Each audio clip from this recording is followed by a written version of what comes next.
2 wins from 10, with no victories in their last 6 matches in the league, but my early nomination for Scotland's Manager of the Year 2023-24 is Hibs boss Nick Montgomery. Why? Well, I was a guest speaker last Sunday at the Preston Pans Hibs Supporters Club lunch and, despite a sickening League Cup semi-final defeat to Aberdeen the previous night, the Easter Road boss, alongside CEO Ben Kinsell, still took his place at the top table and engaged with the fans all afternoon.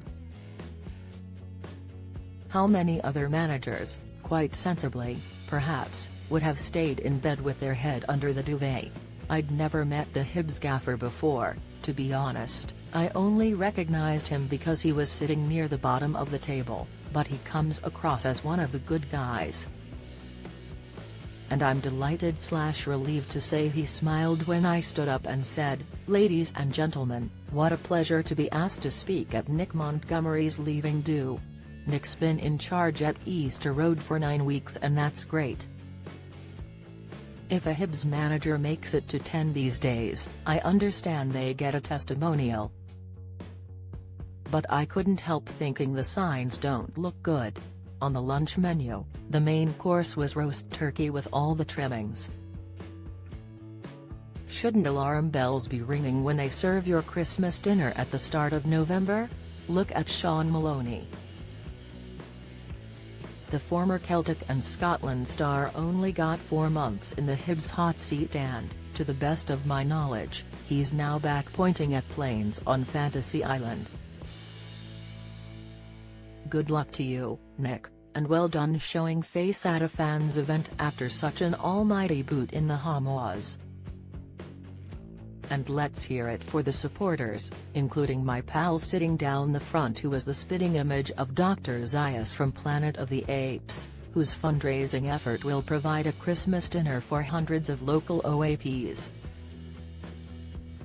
I'm sure legendary Hibs fullback Lewis Stevenson will appreciate it. I picked up a lovely couple of souvenirs at the lunch, a bottle of Hibs beer, should have been champagne but it was well past its sell-by date, and, yum yum, a Hibs cupcake.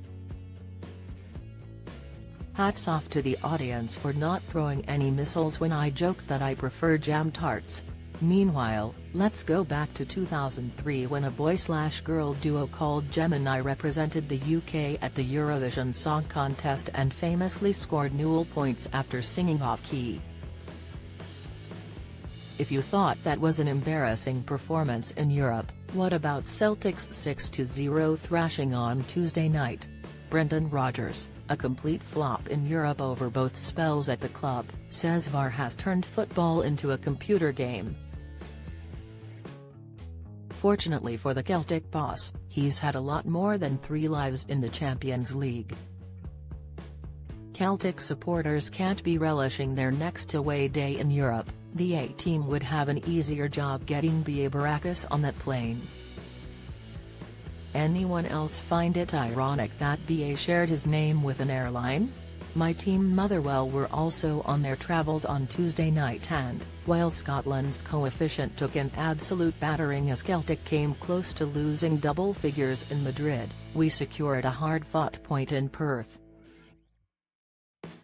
St Johnstone unveiled Craig Levein as their new boss and that's a good fit as Saints will also be remembered for their 4-6-0 formation, 4 fans in the main stand, 6 in the East Stand and none behind the goals. Highlights on Tuesday? Well, until the Well players got the finger out in the second half, I'd have nominated the homemade soup and club sandwich I enjoyed at Globeburn Farm, a mile outside Perth, en route to the game. The Well have been slammed for their pyrotechnic display at kickoff, but I could only criticize their bang-bang-banging drum as it kept me awake throughout a dreary first half. Yes, I know it's illegal to have fireworks inside a football stadium, but give the young team a break. Nobody was injured, I didn't hear any sectarian songs and there were no political banners, it was simply a bunch of boys, Motherwell diehards, don't forget, the lifeblood of our game, livening the place up a bit.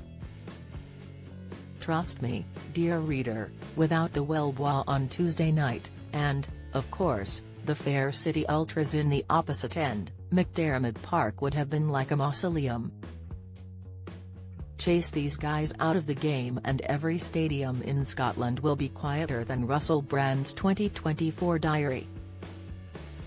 I always steer well clear of politics, a bit like the Lib Dems, I suppose, so here's an idea from my pal to end the awful conflict in the Middle East: tell Liam Neeson that Hamas have kidnapped his daughter,